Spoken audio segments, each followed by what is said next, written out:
Thank you all for for attending the 4I ILR roundtable or ILR classes focusing on the LGBTQ struggle in Florida. This is the fourth session, and we've gone over issues dealing with organizing in Alachua County, the effect of the Johns Committee on the University of Florida, advocacy and in Florida wide. And today we have a wonderful speaker who will address issues dealing with the LGBTQ students at the University of Florida today. Tiffany Richards is an educator and advocate with over a decade of training and advocacy experience in the US and abroad, including coordinating and facilitating programs and workshops on issues of equity, diversity and inclusion, and organizational change. They're a firm believer in the power of education and engagement to foster understanding and change. Tiffany currently serves as Program Director for LGBTQ plus affairs at UF, where they work to create an affirming and welcoming space for LGBTQ plus identified students. The office connects students to resources while also providing educational and social programming that supports them and educates others on LGBTQ plus issues, creating a more inclusive campus culture. Tiffany was a previous Fulbright Scholar in the Republic of Moldova, where they worked with the Roma National Center, using education and outreach to bring awareness to issues faced by the Roma ethnic community. They delivered presentations through the country, highlighting systemic barriers to Roma in accessing education, meeting with teachers and students to tackle misconceptions, and discuss solutions to create a more inclusive learning environment. Tiffany's a graduate of the University of Florida and holds an international master's from the University of Glasgow. Their coursework and research focused on critical race, gender, and queer studies. Tiffany, go ahead and unmute yourself.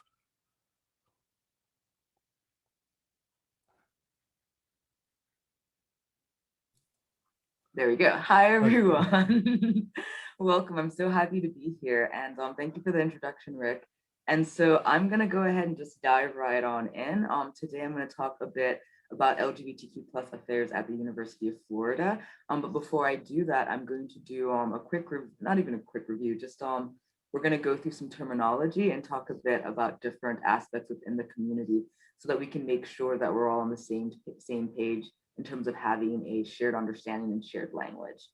So let me go ahead and start sharing my screen. Okay, there we go. And can everyone see my screen? Okay, great. So today I'm going to be talking a bit about LGBTQ plus affairs. But first, I'll be talking about what LGBTQ plus affairs exists within. So we are a part of the Multicultural and Diversity Affairs at the University of Florida. And so the mission of MCDA,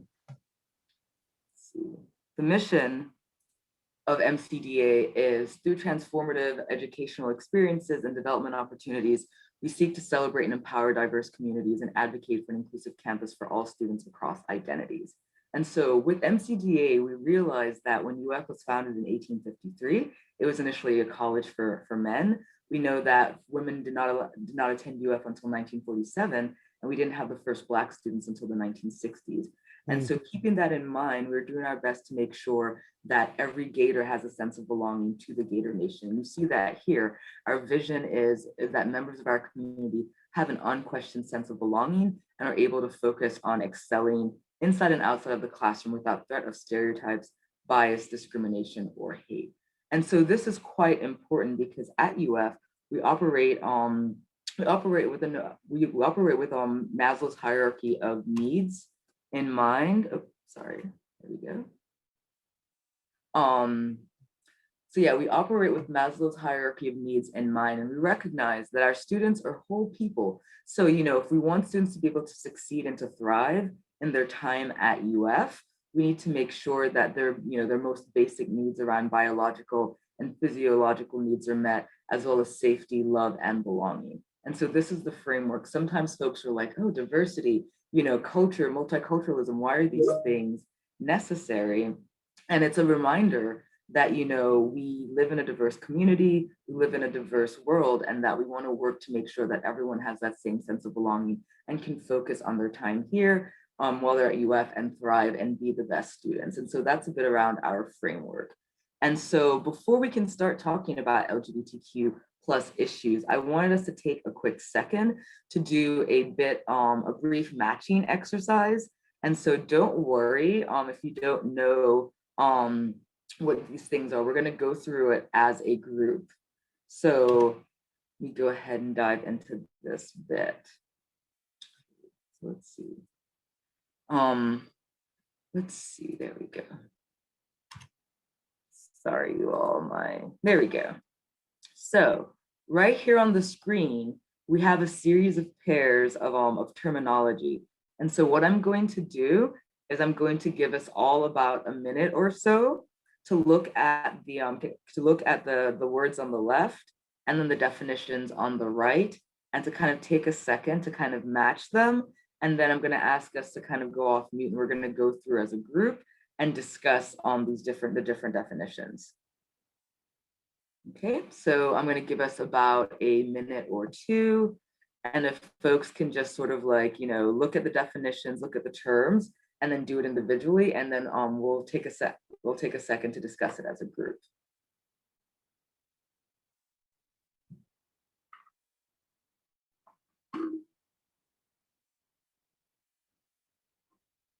And no worries if you don't know this now. By the end of this presentation, we're going to work through this together. And so in case folks can't see, we have gender identity, intersex, cisgender, non-binary, transgender, and gender expression. Then we have the definitions to the right. Okay.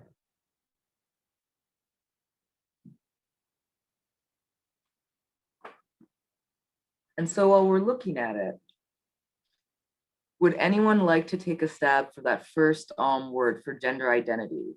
Would anyone like to guess? And feel free to kind of go into the chat or go off mute to tell me what they think gender identity means.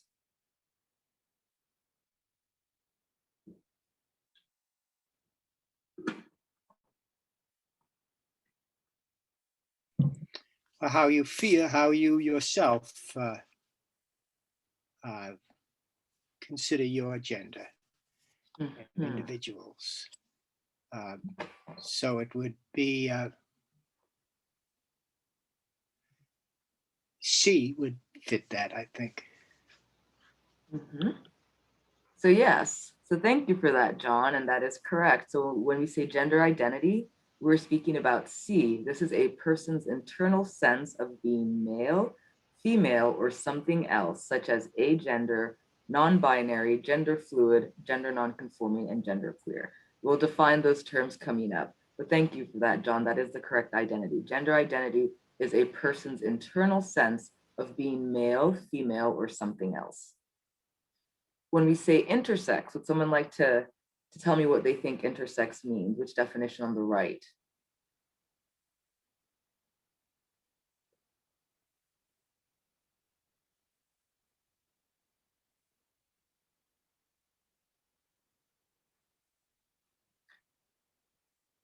So I will go ahead.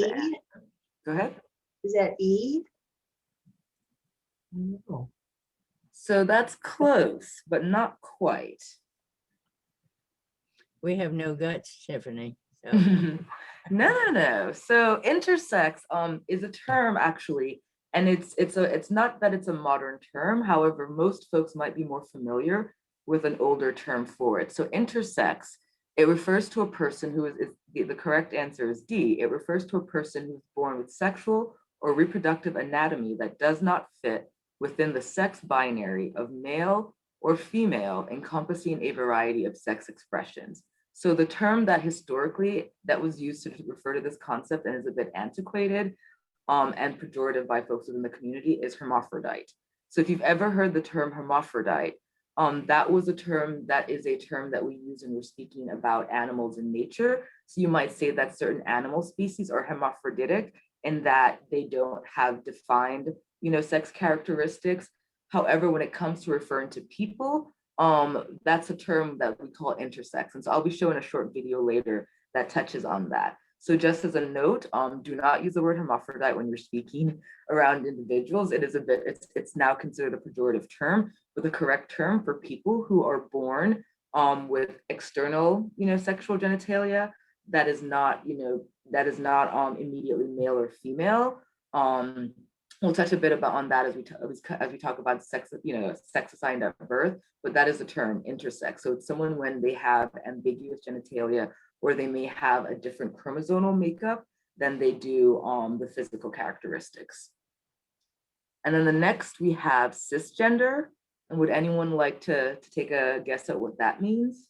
No way. Hmm? No.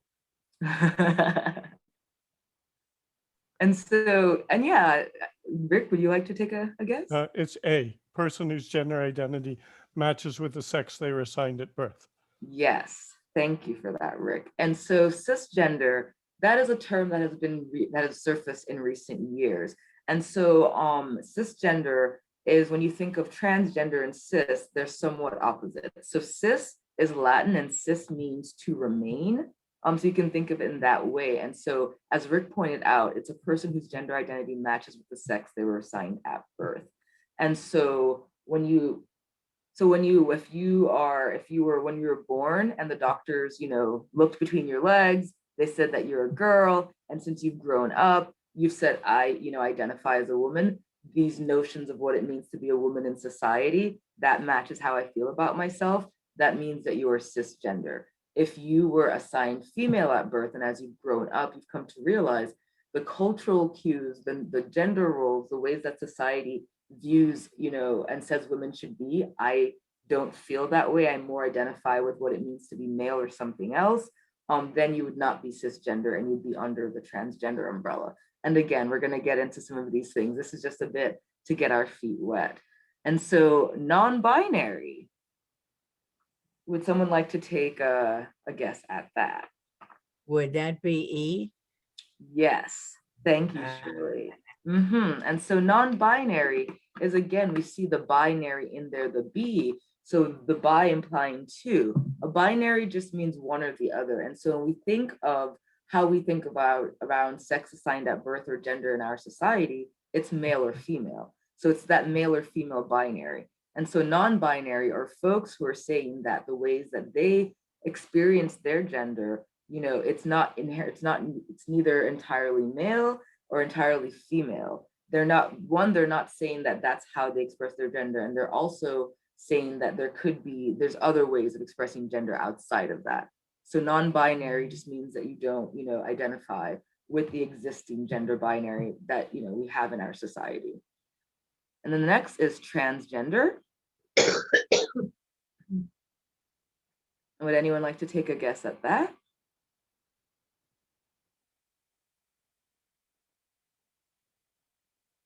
F.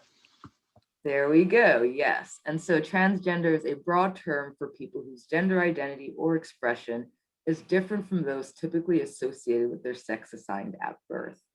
And as I mentioned, the prefix, it means to change. And so the best way to think of that is, again, you're changing your gender from the sex that you were assigned at birth. And then the last but not least of this matching, gender expression. Does anyone want to take a guess at that?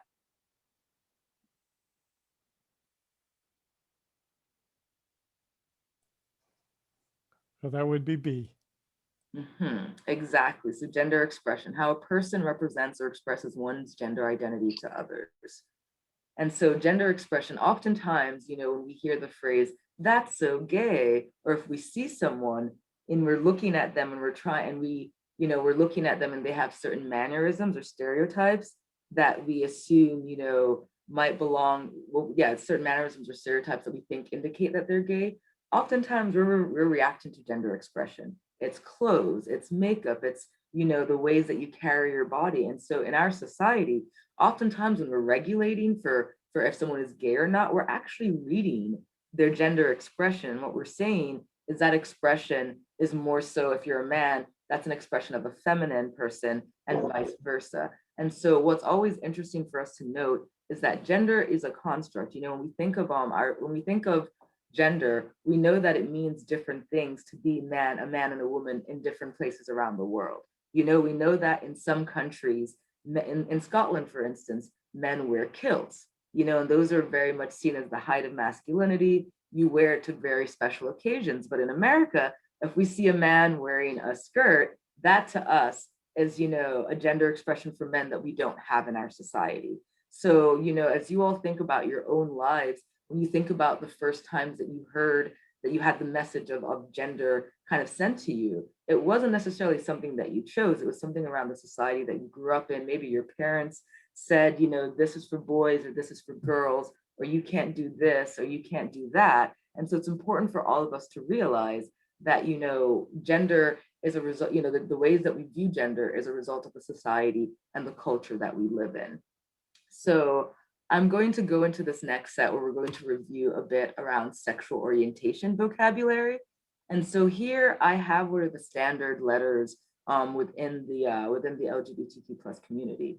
And so we have the L for lesbian. It's a woman who's attracted to other women exclusively. We have gay, we have bisexual, so gay or homosexual. You know, generally when we don't necessarily say use the term homosexual. Homosexual has a bit of a medicalized sense to it. And you think of it as well, homosexuality was listed as a mental disorder in the DSM many years ago. And so the community has been moving away from that. So when we think of like a shorthand way to talk about gay folks, to talk about folks who are LGBTQ, you know, another way to say someone's gay. You wouldn't necessarily say someone's a homosexual because that carries a bit more of a loaded term today. We have bisexual here, and then we have queer. And so just a note around queer, queer is a word that is being reclaimed, but that doesn't necessarily mean that everyone uses that term. So I know that sometimes, particularly for folks from a different generation, you know, queer was an epithet, it was a slur, it was a pejorative term throughout history. And what we're seeing is that folks within the community, particularly younger folks, are using the word queer to kind of encompass anything that just isn't heterosexuality. So rather than getting caught up on what the L, the G, the B, all these different things mean, queer for some folks is a more inclusive term to speak about the diversity within the community. I do caution you though to make sure that if you're going to call somebody, you know, queer, if you're going to say that it's a term that they use to self-identify. I wouldn't go up to a group of, you know, LGBTQ plus folks and be like, look at those queers over there. That's probably a little offensive, you know, but I, for example, if someone were to ask me how I identify, I would say that I'm a queer Black person, you know, because for me, it's a more inclusive term without kind of saying, you know, LGBTQ, you know, that's a term that we use.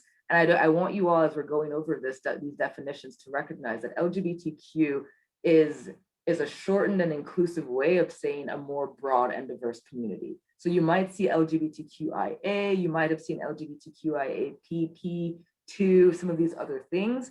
And I'll get to what those mean as well. When you see all of these different letters, the important thing is to not so much fixate on what every single one of them means, but to recognize that we live in a world where folks have different sexual orientations, different gender identities, and different gender expressions, and we need to respect and be inclusive of those.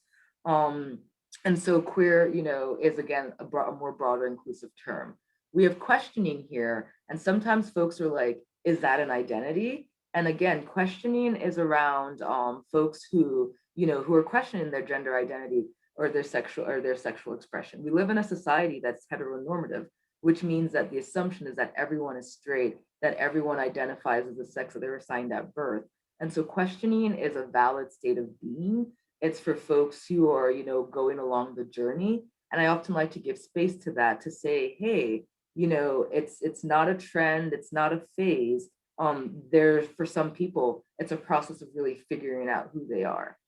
We have asexual, and so this is a person who does not experience sexual attraction, regardless of gender. And so this is not to be confused with celibate. Asexual are people who maybe for them, the primary relationships in their life are not about sex or romantic relationships.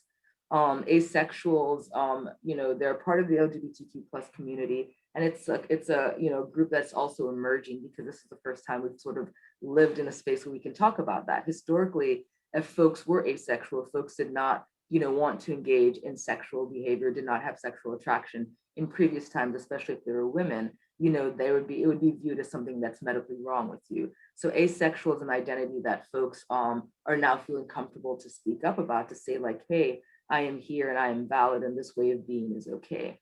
And then we have pansexual. And so I included pansexual here because even as a, you know, I'm queer, but like the generation of students that I work with, they use some of these terms, you know, and so what we see is a lot of young people are using the term pansexual. And so pansexual is a person who whose attraction to others is not based on gender. So a pansexual person is someone who's attracted to folks regardless of their gender identity and expression. So for instance, you know, I identify as queer, you know, but my sexual orientation would be a lesbian because I'm attracted to women.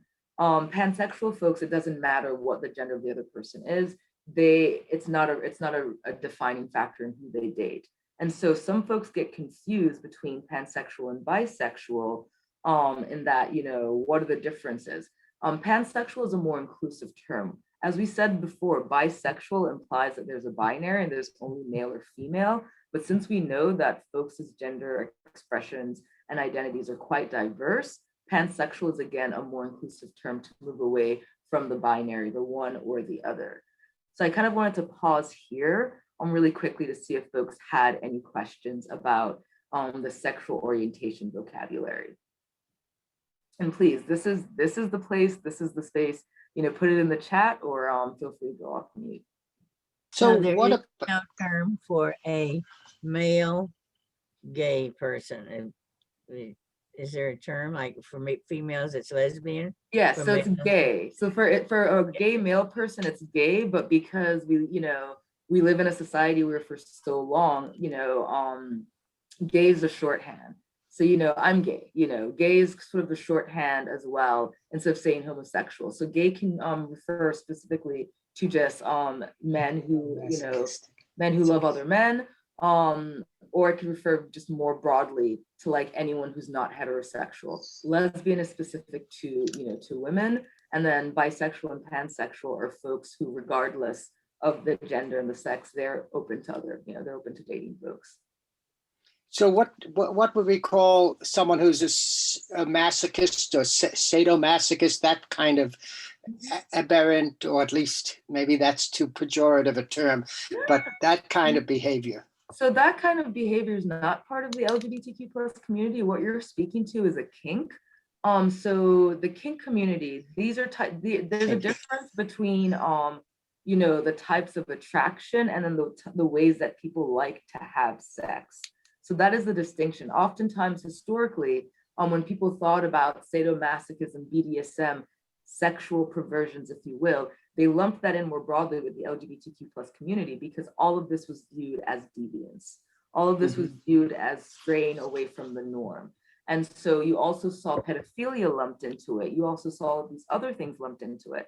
And so when you think of LGBTQ plus, you know, it's important to realize that this goes beyond just sex, and that BDSM is not an identity, you know, these aren't identities that you can compare to like an LGBTQ plus identity. You know, and I think that the conflating of these things speak to the history when everything was just negative, when yes, to be gay was viewed as a mental disorder, you could be killed for this. And so things like that, like BDSM is practiced by folks who are straight, who are gay. Again, that's about a power dynamic in relationships related to the ways that folks like to have sex, whereas these are the defining of not only, you know, sexual behaviors, but identities and attractions and ways of being. And no, these are definitely, you know, the types of questions I can, you know, as Rick has mentioned, like my background is in queer studies. And so to kind of be able to watch the trajectory of this and to recognize that at different times of our history, different times, you know, as within the community, there have been sort of the ways that like this was demonized. I can understand that for some folks, you know, that's sort of the way that they got it, they learned about it. And so it's a lot to kind of disabuse as things progress, you know? And so I wanted to touch here again, just to review some of the terms that we saw, to review some of the terms that we saw previously. And so again, cisgender, gender identity matches the sex or assigned at birth. We have intersex, we have non-binary. And the new one here that might be hard to read is two-spirit. So earlier I mentioned LGBTQIAPP, you know, two-spirited, and you know, when we think of sexual orientation and gender identity and expression, oftentimes we're thinking about it in a very Western or modern sense. And what people don't realize is that gender diversity of sexual orientation and identity has existed throughout time, throughout space, in different countries and cultures.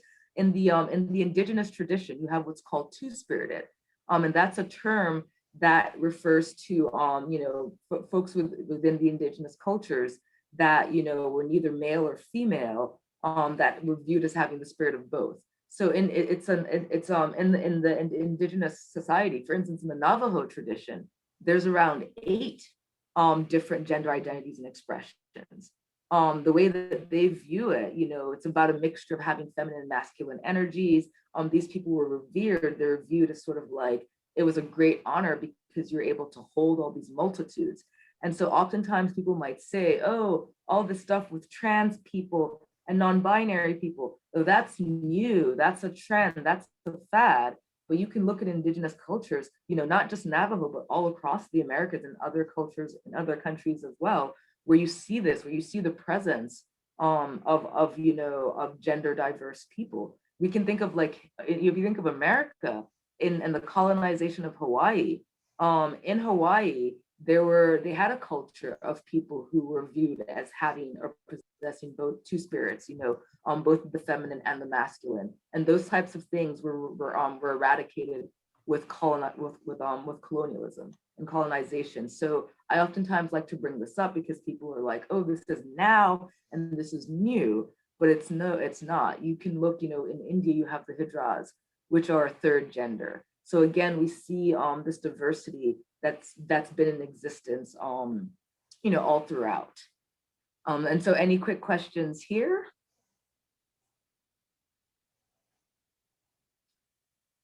And so I wanted to touch on a brief thing about language. Another thing that I'm sure you all might have been seeing is this concept of pronouns. You know, so what are pronouns? I don't know if you see in my Zoom feature right here, I have my pronouns. And so I use they, them pronouns as well as she, her pronouns. I was born female and assigned female at birth, but as it relates to my gender expression, I do identify as non-binary. Just because the ways that, you know, I don't feel inherently male or female, and my gender expression is a bit of both.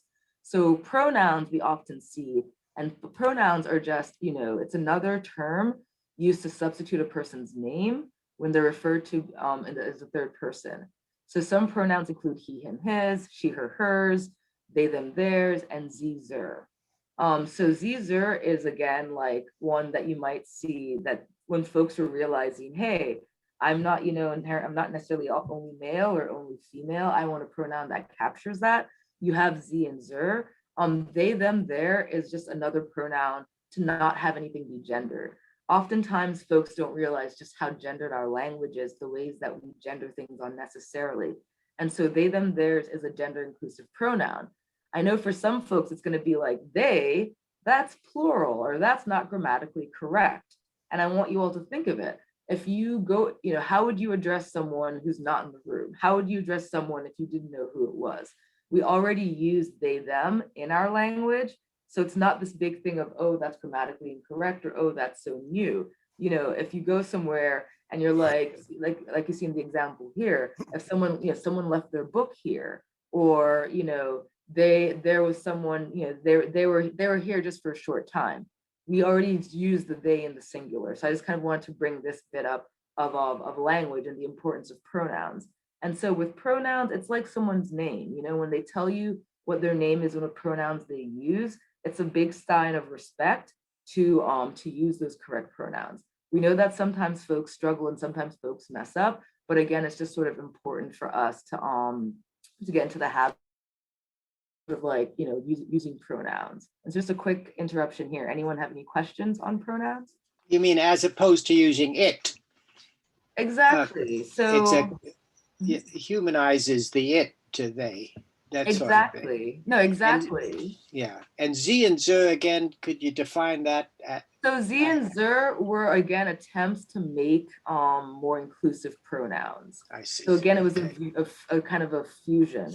And what we're seeing here, oftentimes folks will get frustrated. It's like, oh my gosh, we're changing so much, but language is here for us to communicate, for us to show respect, for us to have a shared understanding. And so Z and Zer were used, before we started using, was a common type of pronoun that was used for folks who don't identify as exclusively male or female. And so I like with pronouns, again, sometimes people are like, oh, this is so much and you're asking me to do so much. If someone were to tell you what their name is, would you call them by a different nickname without their permission? Would you say, oh, this is too difficult for me to pronounce, I'm going to call you this? It's really about respect. No one is trying to change your beliefs or your values. It's just a way for you to extend respect to this person by calling them what they would like to be called, the same way I call you by your name, or I address you by the ways that you want to be addressed. I want to comment on that. It is hard enough when you're meeting someone for the first time to remember that person's name, and you do try to do it to honor them. I think it's really difficult to add to that challenge, the pronoun and then the verbs that have to agree with the pronoun. And I wonder if I know that there are some gays and lesbians who are angered by the fact that we haven't met the standards for using the right vocabulary. Can you comment on that a little bit? No, definitely. So I understand. And I think what I always like to come back to, it's a matter of respect. And so, we understand meeting folks, getting their names right, or remembering their names. You might mess up sometimes. But again, if you meet someone and you forget their name, you would try to remember, and you would still be kind of committed to that. And it's sort of that same energy around pronouns. There are lesbians and gays who within the community who are also not trans inclusive, who feel as if the community should be different, and that the issues are different between advocating for sexual orientation and advocating for gender identity and expression. And so generally I always try to go back to it, where it's like, we're effectively denying someone's personhood or denying them the respect in saying, hey, this is just too much for me. If we meet someone with a hard to pronounce name from a different culture or language, would we ever say like, well, hey, this is actually too many syllables or too many whatnot, I'm going to give you this nickname? So it's about sort of it's about respect, and it's really about recognizing that the inconvenience to us as maybe as speakers, or the ways that we might mess up in trying to remember someone's name correctly or their pronouns, that it's worth it for us to try to respect people. It's worth it for us to try to meet them in the ways that they want to be met, if that makes sense. And I think it's one of those things where, especially in our time, it feels as if, when marginalized folks, it feels as they're asking for special, privileges or special treatment, when it's really, no, we've just lived in a society that's been so gendered unnecessarily, that has denied the ways that people have always been. And now we're reaching a space where these folks feel like they can, they can advocate for themselves, and they can ask to be respected in the ways that they respect others. Tiffany, there's some hands raised. Yes, so I see Dale, I believe. Yes, I was just thinking in terms of like, sometimes you do meet people and you don't remember their names and you ask them again. Would it be offensive to ask a person, well, what did they refer themselves to? But whether we can use the he or she or whatever. Would it be offensive to ask them? So- I'm sorry, I forgot. You also want to be, or I need to refer to you as. Exactly. So Would that be offensive, or would that just be being polite and getting it right? So yeah, it would be, it's comparable to, the same way that if you forget someone's name, you're probably going to feel, if you've met them multiple times, you're probably going to feel a bit like, oh, I don't want to ask them their name again. So yeah, for pronouns, it's very easy. You could just be like, hey, like I use they, them pronouns. What pronouns do you use? Okay. That's sort of like a way to model it. I often try to start spaces off in modeling my pronouns, so folks that sets the stage for folks to share. So that sets the stage for folks to share their pronouns, and sometimes, there's some folks who it's a personal thing too. The same way that, there's some folks who might get upset if you if you forget their name or do something like of that nature. They're going to be, other folks who maybe, are frustrated that you're asking them or things of that nature. Like, what I want you all to kind of recognize is the same way that, no one heterosexual person speaks for all heterosexual folks. No one LGBTQ plus person speaks for the whole community. So these are really matters of like, how often do you see the person? What's the type of relationship? The same way you kind of wait when you've like met someone and maybe you've forgotten their name or you forgot what they prefer to go by. So I would kind of like give that bit of advice, and that it's, we all mess up, and like what you can do is correct yourself when you catch yourself. If someone corrects you, just kind of say thank you and sort of move on. The thing is, when we think of it, like, it's really again about making sure that we like respect folks. Okay. Thank you, Dale. Thank you. Mm-hmm. And then Anne Marie, I see that you had your hand up as well. Are you on mute? Thank you. Yeah, I think actually we've come a long way since I first heard discussion about some of these things at a very basic level, kind of a superficial level, 40 years ago when I was a graduate student, and people talked about what it meant to be non-gendered. So I think it's a welcome discussion. This is just a comment, and that is that I've noticed with COVID how uncomfortable and awkward people are in navigating the social world out there. And people learning how to, I guess, read nonverbal behavior and negotiate how to distance yourself from a person without offending them and so forth, brings into question all kinds of rules that we used to just take for granted.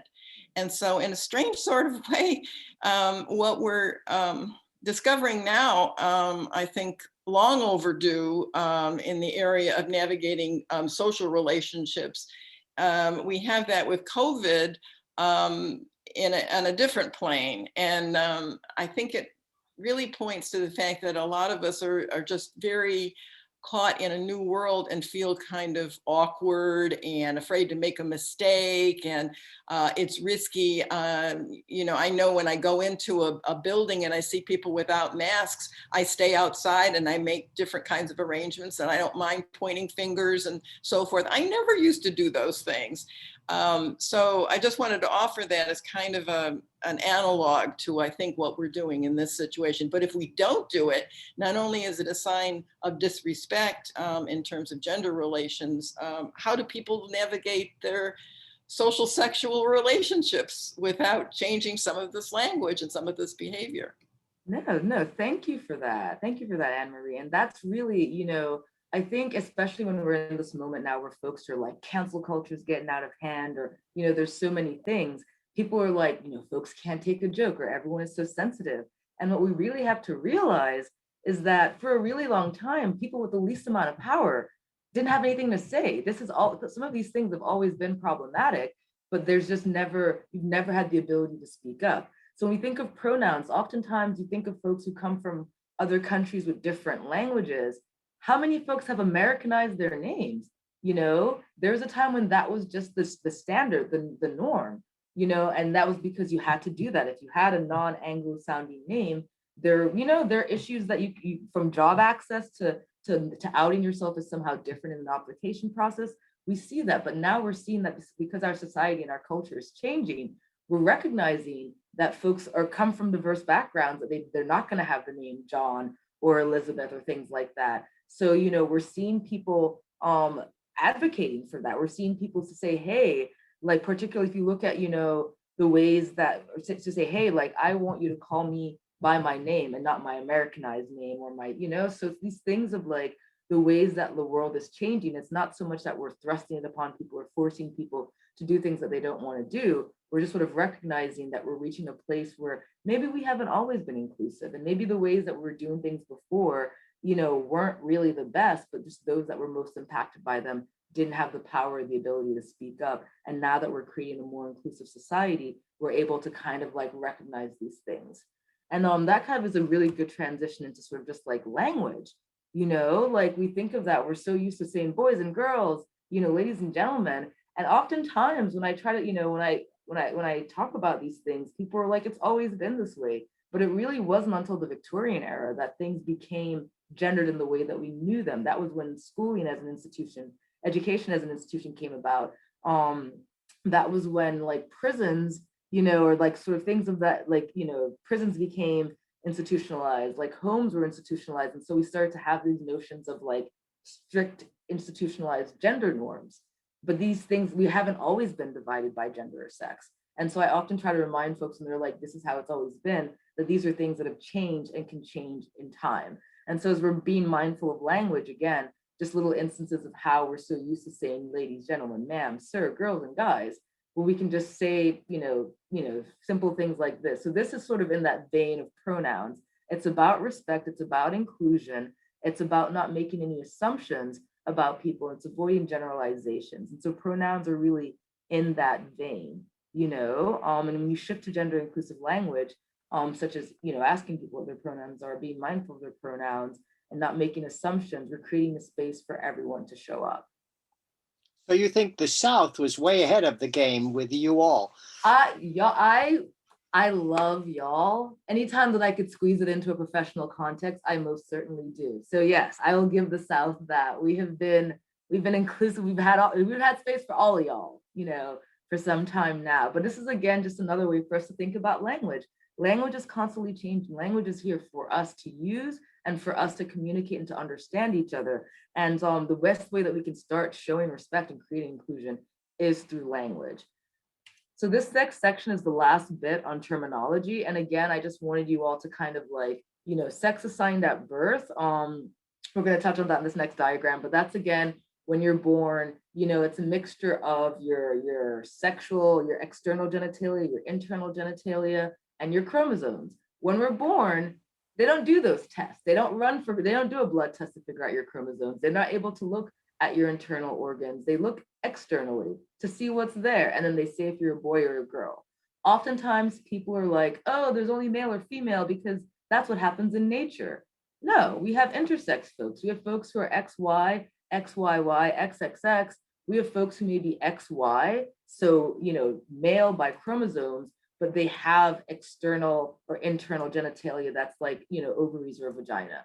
That happens in nature. That happens with people. This notion of, sex assigned at birth being this rigid binary is not the case. If you have met someone who is biologically redheaded, you've met someone who is intersex. Intersex people make up about 2% of the world's population, but historically they've been either killed or they've had corrective surgeries. So again, when people like to say, oh, this stuff about gender identity and expression is just too much, and there's only male or female, and that's what's natural. Even within nature, there's diversity. Even within nature, there is this complexity. So there's cisgender female, cisgender male. you were born and when you were born, they assigned you as male or female. And now that you're older, you still identify as male or female. Transgender, boy, man, transgender girl, woman. A transgender boy is someone who was assigned female at birth, and then they transition over the course of their life to male. So when someone says a trans male or a trans boy, that means that the male is the identity that they are now, not assigned at birth. When someone says a trans woman or a trans girl, these are people that were assigned male at birth, but now have transitioned to female. Gender fluid, gender nonconforming, gender queer, those are terms roughly for the same thing. I don't want you all to be like, oh my gosh, what does all of this mean? Again, these are folks who don't adhere to the binary that you can only be male or female. And so that's really what that means. So it's just someone who thinks that gender is fluid, that gender is a spectrum and not just male or female, And then we have at the bottom. So these are three concepts. So agender is without gender. We don't have the time for it today, but again, what I usually do when I do this activity is we do have a conversation about gender and how we have a conversation around gender being a cultural construct. We know that, in our culture, there are norms around what it means to be a woman, what it means to be a man, what is expected, And so when someone says that they're agender, it just means that they do not identify with any of that. They don't, the way that they see themselves or carry through life, it's not one that is it's not one that like they feel a sense of internal gender. Misgendering is when we refer to someone using a pronoun or a form of address that does not reflect their gender. So if someone is a trans woman and you keep on calling her Mr., that is misgendering. If someone says that their pronouns are they, them, and you insist on calling them she or he, that's misgendering. The same way for those of you who are cis, if I'll put Rick on the spot. Rick and I have spoken. Rick uses he, him pronouns. Rick identifies as male. If I continuously call Rick Miss or call him something else besides his name, that's misgendering.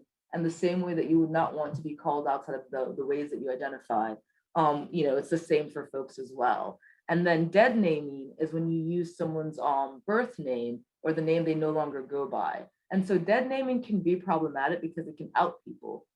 There are folks who maybe they're able to transition. They don't want people to know that you're trans because we'll get to that. The statistics around trans folks and the abuse that they face, it could be life or death. And so it's again kind of using this name that someone doesn't use to identify themselves. The same way if a cis person had a name that for whatever reason they did not use and they did not want to be used, we would not call them that. Dale, I see that you have a question. Yes, I was just wondering, do they have any tests? I guess maybe parents would have to request it. It wouldn't be something they would just ordinarily do about the sex assigned at birth. So that's what I'm saying. So when people say sex assigned at birth, it sounds scientific. It really isn't. We all know that when you're born, right now, for ultrasounds and whatnot, they're still just like looking with maybe today they do blood tests before babies are born, but generally, it's an ultrasound that tells us if it's going to be a boy or a girl. And then at birth, more times than not, they don't do blood testing. It's really just a manual like spot check. They legit will look to see what genitalia people have. And so for intersex folks, what often will happen is that, they'll say that someone was, they'll know that in the fetus, in the womb, the person was either male or female. When they come out, the external genitalia is poorly formed. If it's a male, there's not a penis there. And so what doctors will do is will say, this penis isn't formed, you can raise this child as a girl, even though they may know that the child actually is XY. So it's these sorts of things. When we say sex assigned at birth, it's not a scientific process. Very few people are undergoing karyotyping of the blood test, and it's really just a spot check. And what ends up happening is based on the doctor who makes that call. It's sort of up to their discretion, really. And it appears to be another step there, to just not physically just looking and assign a child at birth, but that they will have tests that they can run. And I don't know. I'm just No, thinking outside the box. they do some blood tests now, you know, to be a bit more accurate, but that's sort of what, you know, when we think of sex assigned at birth, it's really like, it's people trying to reduce sex to physical characteristics, and it's a variety of different things.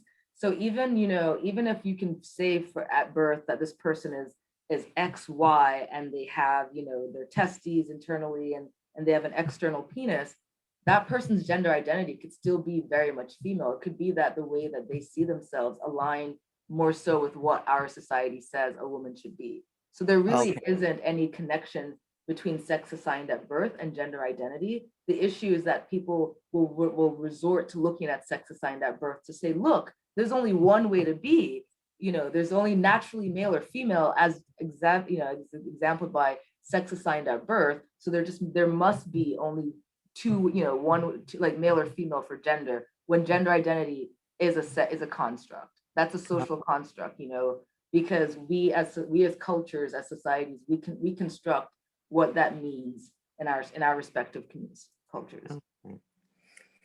All right. Mm-hmm.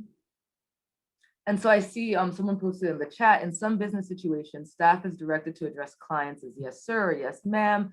If there's a confusion visually, which is preferred, is it okay to ask the client their preference? And so that's a thorny one. We're just so used to like these things around being polite and proper that, like, you know, we never really question, do these things need to be gendered in the first place? You know? So it's sort of just like, we haven't come up with neutral ways of saying ma'am or sir, but why do we need to say yes, ma'am or sir? You know? So it's these things around how so much of our society has been structured in a way that, you know, things become gendered unnecessarily so, and it's kind of hard to come back from that. So it's like, you know, before saying yes, sir, or yes, ma'am, you know, what is it? We're trying to show respect. We're trying to convey respect, and it's difficult. I mean, I have been misgendered in situations, and it happens. And again, it's kind of down to the individual. There are times when, you know, it's hard in this instance. And I think like that's where we're at the point now where we've never reached a place where it's like, hey, what are non-gendered ways of like showing, you know, deference or showing respect. And so I think we as a society can start engaging in that. But I think, yeah, that is definitely like difficult because in these business settings, we have these like politeties, we have these ma'am, sirs, and so it's kind of like, you know, you could say their name, if you could say their name, but then in these instances, you don't know people's names. And so, yeah, that really, I don't have a straight answer for that. I think, you know, in these instances, it's just sort of difficult. And yeah, to again, just try not to like use external cues, you know, but I don't have a straight answer for that. The solution would be if we didn't have gendered niceties. And I see a Deborah, I see that you have a question as well. Yes, not a question, but I think a comment. I think for people of our generation, Tiffany, it is confusing and we are doing the best we can. But I think in this situation, it's like kids being so much more technically adept than we are. It's a generational thing. Yeah. And I think with time, you know, this is all going to work out. But the young people now, you know, it's no big deal. It's no big deal for them. And, you know, we'll do the best we can. And the information is great and it's good to be aware and we'll do the best we can. But I think the coming generations, it's not going to be a big thing. Thank you for that. And I think, and that's what I want, like, I want folks to take away. No one is saying, you know, that folks are wrong or that we're ignorant or bigoted. There might be those folks out there that are just like, oh, you did this. And it's like, again, the same way if someone else took something else out on you, there'd be an aspect of who that person is behind it. But really, it's like, you know, we're reaching a point where we've never questioned some of these things. There's some things that are gendered that it's like, why? You know, I lived in Europe for a while and they have bathrooms where the stalls go from the top to the bottom and you just use mixed stalls. You know, that's something that's common, that's normal there. But in America, we still have very much gendered bathrooms, you know? And so, yeah, like what you said, Deborah, like even as the difference between myself and my students, there's language that they're using that I'm not using. There are things that I'm still kind of learning. And I think definitely as well for younger people too, they're having fewer and fewer of these situations that kind of like are the same, you know, or they're the same situations or structures that you all had to navigate or that I had to navigate that might have reinforced certain gendered norms then, you know, that now currently aren't as much. And John, I see that you had a question as well. Well, a comment. First of all, something absurd about this century is the gender reveal events, other than causing forest fires Yes. and things like that. That's really one of the more bizarre things, but that's neither here nor there. I'm curious, for instance, if men in drag, where does that category go? I mean, So is that just men in drag? No, so actually, I have a video. I had several videos, and like at any moment, Rick, feel free to like cut me off because I'll talk about this all day. Y'all. I love this stuff. I love to like create the space of learning and to bring people along. So men in drag is something that, you know, for those of you who don't know, it's sort of like men dressing in women's clothing, makeup, sort of like, you know, acting out, you know, women, but in a very exaggerated caricatural type of way. It's not the same as transvestite. Yeah. So no, it's actually,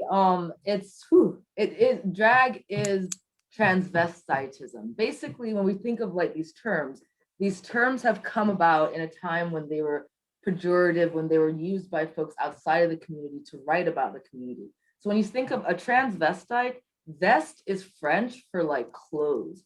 So changing of clothes. So transvestites, it's a term that you don't really use today because it's a bit offensive, but it used to be transvestite and transsexual used to be overlapping. It used to just be a term for anyone who was doing gender, you know, gender nonsense, gender bending, if you will. Since then, transsexual, what we once knew as transsexual, we now know as transgender because we recognize that it's gender, it's their gender expression and identity that they're changing, as opposed to sex, because we've already said sex assigned at birth. It's an amalgam of different facts that don't really mean anything significant, except what those things are. But we've tried to put like value to them as seen by the gender reveal parties and all of these different things. So drag and wearing of like clothes of a different gender, that in and of itself is something separate, because again, we do have straight men who dress in drag. We do have it, some folks view it as another expression, as a way of connecting with their femininity. When you think about it, we all have aspects of masculine and feminine within us. It's only been through the last 150 years that we've reinforced really rigid notions of what it meant to be a man and what it meant to be a woman. It's in the last 100 years from the Victorian era that we decided that, you know, there's going to be laws against wearing certain clothes or wearing clothes of the opposite sex. And so drag is part of the LGBTQ plus community. You have a lot of cis men, so men who are born, were assigned men, who identify as male, who don't want to become women, but still for them it's an art form, it's a way of expressing themselves, it's a way of like cultivating a different persona, if you will. So not all gay men dress in drag. Drag is not an inherently gay thing, but because of it's through the gay community, it's lumped in together oftentimes. Thanks. But yeah, so I'm going to kind of move forward. So this is like this little bit around kind of getting folks up to date on the education and aspect of it. This is what my office does. We do LGBTQ plus affairs recognizes that, and sorry, I'm gonna kind of skip ahead a bit to the specific parts. So what you all just saw were excerpts and discussions from different trainings and workshops that my office does. And so, what we see is that there really, there's gaps in people's knowledge around LGBTQ plus issues across the board. So I don't want you all to think that like, okay, you're older, maybe that's why. Even on the UF campus, we know that like things are changing. There are folks who maybe they're not LGBTQ plus, maybe they don't do work that's related to LGBTQ plus issues. But what our office does is we recognize that within the student body, we have thousands of students who identify as LGBTQ plus, students who have LGBTQ plus in their families, LGBTQ plus people as friends and, you know, folks in their family. And so what we do at LGBTQ plus affairs is we try to provide an affirming and welcoming space for all LGBTQ plus identified students, but we also work to educate. So what you all just saw were parts of our training, and we do workshops to help folks reach this understanding on LGBTQ identities and terms and concepts. And so we at LGBTQ plus affairs, we recognize that sexual identity and gender identity and expression, they work through and are influenced by race, ethnicity, culture, age, disability, class, faith, and other social characteristics. And so we offer support and educational programming that incorporates principles of social justice to reduce heterosexism, genderism, homophobia, racism, and transphobia in all of their forms on the UF campus and beyond. And so again, we recognize UF is a very diverse place. As we've said, so much of who we are and our identities come from our culture, come from our upbringing, our background, and those intersect with our race and our ethnicity, our age, our ability status. And so what we work to do here is we work to educate folks. We work to create a basic sort of foundation of understanding. And then for our students who are identified, we connect them to resources. And for those outside the community, we connect them to education and chances to get engaged and to advocate for a more inclusive campus culture. So this here is our mission. You know, it's Pride for All, it's queer liberation. And we basically celebrate and advocate for inclusivity and intersectionality in all its forms. We must pull from our experience of marginalization as LGBTQ plus folk to better understand how these systems of oppression impact others and ways we can work together towards collective liberation. And so what that means is that LGBTQ plus folks come from all walks of life. And so, you know, there are LGBTQ plus folks who feel like racism isn't an issue, or, you know, poverty isn't an issue. But because our community is so diverse, we have folks who hold those identities, who hold those experiences.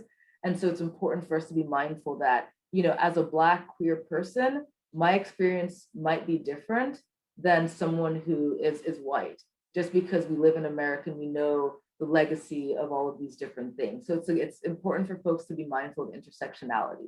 And intersectionality is just another way of saying that folks hold multiple identities that inform and shape the way that they exist and the experiences that they have. And so this is an updated sort of inclusive LGBTQ flag. Here we have the standard rainbow colors.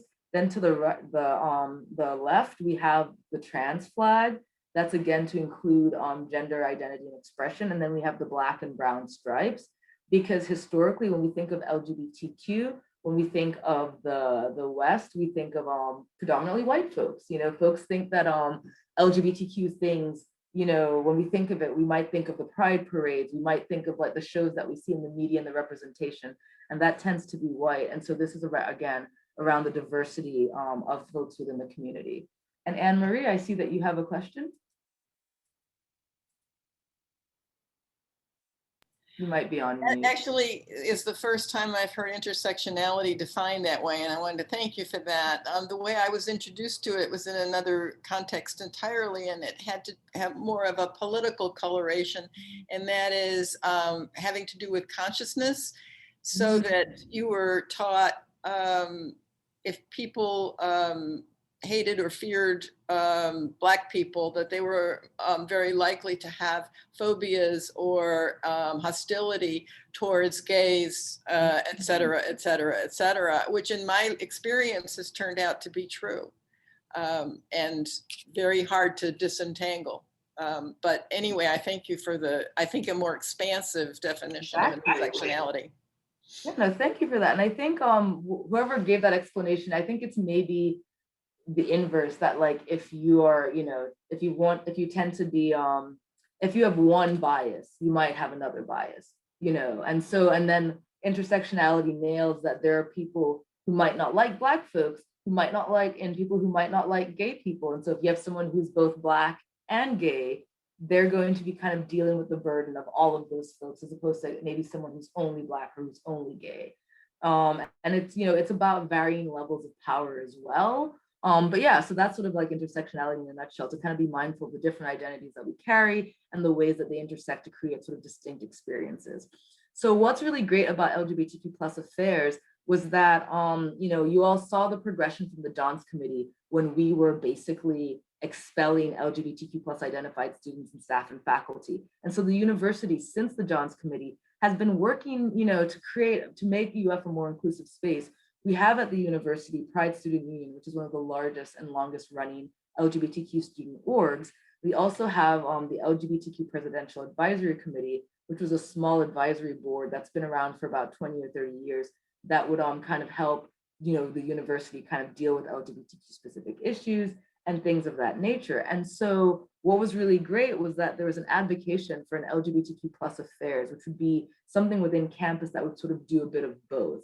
We'd both work to kind of connect students to support and resources, but then we'd also work to kind of at a structural and administrative level, work with the UF administration to kind of move different policies and practices that would also lead to the betterment of the LGBTQ plus community. And so one of the things that resulted in was the Rainbow Suite.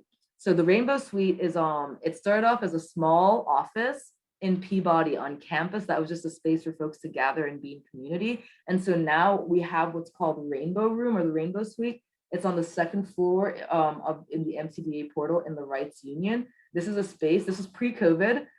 We've since kind of like moved some furniture out and it's a bit better for social distancing, but we have a space on campus that is a space for LGBTQ plus identified students to come to kind of have a home away from home. We have an LGBTQ plus affiliate library that is paired up with the university library. So you can come and get books. They're dealing with LGBTQ subject matter. They could be novels, they could be, short stories, they could be, textbooks, there could be a variety of different things that are kind of aimed at capturing different aspects of like the LGBTQ experience. In this space, we also do programming. I work with a small staff of students who help put on educational programs and create a sense of community and help connect students to resources as well. So these are the hours of the space, and they're monitored by students, and you're able to come in and kind of engage and have that sense of community or home away from home. Some of the resources that LGBTQ plus affairs does, in addition to kind of creating that affirming and welcoming space, is we have what's called discussion groups. And so our discussion groups are small, intimate groups that folks who have different identities can come and meet with students who have similar identities and kind of have the chance to kind of talk about the issues that they might be facing, and then get connected to resources and again, have that smaller community. So here we have our discussion groups. We have CAPID, Queer Asian Pacific Islander DESI, which is a group for folks who identify as LGBTQ+, but also come from this ethnic group. Going back to what we're saying about intersectionality, we know what it means. We know the stereotypes and the bias that exist in our community against Pacific Islander and Asian folks. We know sort of like maybe the different structures there, but what happens with that intersects with sort of queerness. And so we give students that space to kind of talk about these things. We have the Queer Women Empowerment Network, which is a space for women and femme-identified folks to kind of talk about, again, the intersection of being LGBTQ+, but then how does that intersect with being a woman? And then creating that space to kind of have students be able to talk, have the support, and get the resources that they may need. We have Trans at UF because we know that there's a difference between sexual orientation and gender identity and expression. And so if someone is struggling with their sexual orientation, the issues that they're dealing with or facing might be a bit different than if they're struggling with their gender identity and expression. And so we provide that space, connect students to resources. We have Helix Q, which is for Hispanic Latinx folks, and then Cutie Pop, which is for Black folks and other people of color. And so again, we know that we live in a society where racism plays a role. And so what does it mean to both be, LGBTQ+ and to also be Black, and sort of like providing these groups, providing people to have the space where this, the Rainbow Room and LGBTQ+ affairs, we are here, but we recognize that, folks have a different set of issues, and how can we work to make sure that our students who are at that intersection feel supported and feel connected. In addition to our discussion groups, we have a series of initiatives. So one of the things that we do is every year we have a big lavender graduation ceremony. For those of you who don't know, lavender is a symbolic color within the LGBTQ+ community. Historically, it's been a sort of a color that's been associated with queerness. It's been reclaimed. So when you see lavender, if you hear the lavender scare, you probably heard of that at the Johns Committee. The lavender scare was, again, sort of like the red scare, this conflating of homosexual, being gay with communism, and kind of like hunting out, queer folks. So lavender has been also reclaimed It's something that we do for Lavender graduation. It's open to anyone who is LGBTQ plus identified who is graduating. It's a chance for folks to kind of come have a special ceremony, because we know some students aren't out. Some students aren't out in their time at UF. And so it's a space that's a bit more intimate for folks to maybe come and they can show up in the gender identity that they feel comfortable with. Maybe they don't feel elsewhere on campus.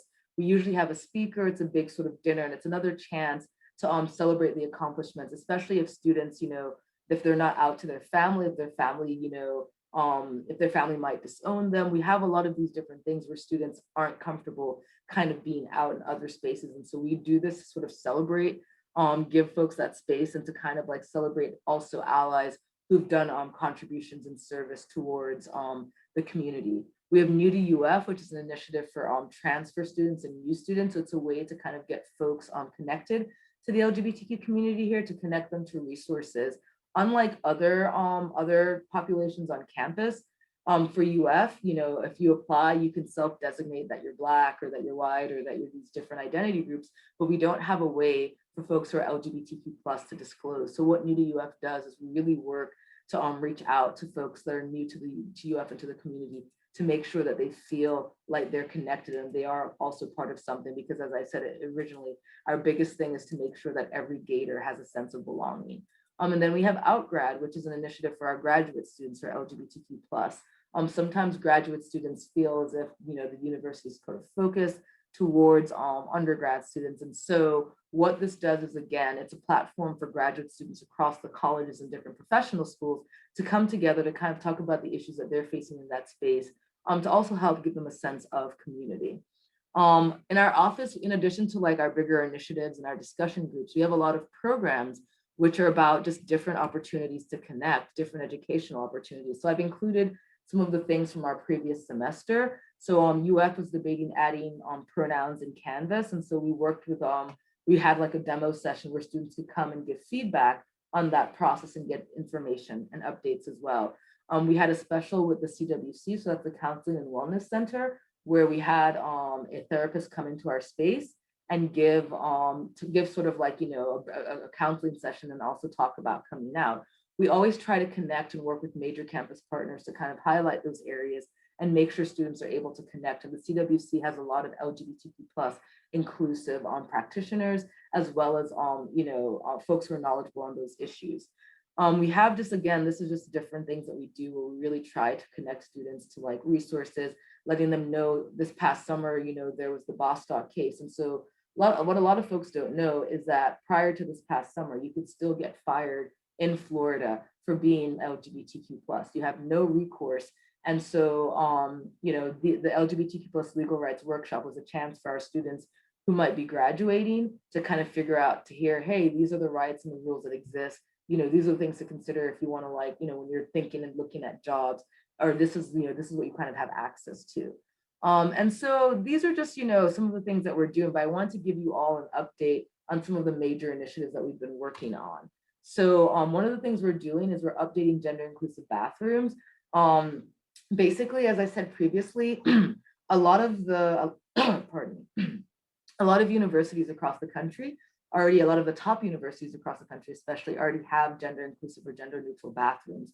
And so one of the things my office has been working to do is to update the map of gender inclusive bathrooms on campus and get those integrated into the UF map, to make sure that folks feel comfortable using the bathrooms. I know that for some folks, it's sort of like, oh, bathrooms, why is that a big thing?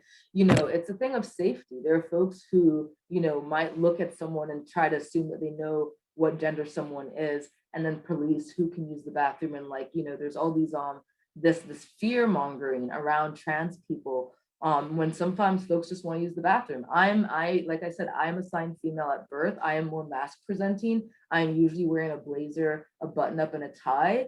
And for me, if I were to use the bathroom of the sex assigned at birth, I would get stares. I would get people who are uncomfortable. So even though I'm, these are what gender inclusive bathrooms are for, is to just make sure people can use the bathroom in peace. And so we're moving this initiative to update the bathrooms that we have on campus, so there's a complete list and that folks can find them and that they're integrated with the UF map.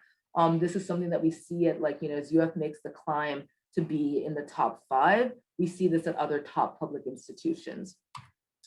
The students have been advocating, and actually UF is slated to open an LGBTQ focused living and learning community. UF has a series of living and learning communities that are targeted for different demographic populations, as well as students who are interested in different things. We have sort of like the Innovation Hub, which are for students who are really interested in sort of like startups and kind of like, you know, they live in housing with other students who are like that. And there's different programs and initiatives out of that housing that they have access to. And so the living learning community is going to be something comparable, where it's going to be one of the few places on campus that you can have non-gendered housing, that you can have programs that connect, that deal with like LGBTQ plus and social justice thematic issues, and is another place for folks who are LGBTQ plus to live on campus. Because what we're seeing now is that, you know, when you're LGBTQ plus and you want to live on campus at UF, there are issues with worrying about if your roommate is, you know, is inclusive, if your roommate, you know, is going to be okay living with someone who has a different sexual orientation or gender identity than them. And so what we found with this housing is that it was a student-led initiative it's not limited only to LGBTQ plus students, but it's another way to kind of be inclusive, because, you know, other folks have that access to live in different intentional spaces. And then last but not least, we were able to actually do an LGBTQ plus inclusive Gators training for faculty and staff. I do that work for students and allyship training, but what was the gap? The gap that we were seeing was that, you know, faculty and staff didn't really have a way to engage with this, didn't have a way to kind of ask their questions and have like, you know, someone kind of get them up to date with what's happening. So I'm really happy to announce that we're able to work with HR, and this is what we'll be offering. But really, this is just a sort of overview of LGBTQ plus affairs at the University of Florida, where we really work to try through our activities, our initiatives, and our programming to provide a welcoming and affirming space for people who identify as LGBTQ plus, but also to educate folks outside of the community. We know that we're building on the legacy of a university where the Johns Committee occurred. And what we've been doing in the decades since is making sure that the promise of belonging and inclusion to the Gator Nation is extended to everyone. So thank you all. If you want to find out more information, feel free to send me an email. You can follow us on Instagram to see a lot of our different programs and initiatives, as well as on UF LGBTQ plus on Facebook. Thank you. Thanks, Tiffany. Could you stay around for another 10 minutes for questions? I have time. I know I completely went over, Rick. I'm so sorry. No, it's no problem. We Okay, normally aim to finish up by about 10 minutes from now. Okay, Shirley, go ahead. Tiffany, this was wonderful. You speak so easily about a topic that we have not been talking about comfortably. Thank you very much. But I want to say this is not a problem that starts in adulthood. Are you reaching out to the schools, the elementary school, the middle schools, to try to help? So that's actually funny. Before I got to UF, that was my role. So I previously worked for Equality Florida, where I was a safe and healthy schools coordinator, where they are doing this work. They're working to educate K-12 staff on these issues, but then also working with students to really, to really work with students to understand the impact of like anti-LGBTQ harassment and bullying. So usually in the work that I've done previously, we do something that's based on the Youth Risk Behavior Survey that talks a lot about the issues that young LGBTQ+ folks face, and then do that education that way to kind of connect, anti-bullying campaigns and like just different safe space campaigns, because yes, it does start with the young people. And so there are, while UF is not engaged in that work, we are part of sort of like, more broadly folks within the community that are working to make sure that this advocacy that we're doing at this level, that it's kind of permeating all throughout the K-12 system as well. Great. That's nice to hear. Yes. Thanks. And Anne-Marie? You're on mute, Anne-Marie, sorry. I have a question about the term DESI, because I am aware that there has been a controversy for a while about whether or not referring to people from the Indian subcontinent, using that term, it's had a history to it. And I noticed that you used it in the label, and I wanted to ask about that. Now, I know that there's that show, Never Have I Ever. My daughter made me watch it. And she says, what's nice about it is that you don't even think about the fact that she is from that background. She's just an American, which makes the point. But I wondered why you use it and how, if it's lost its unification.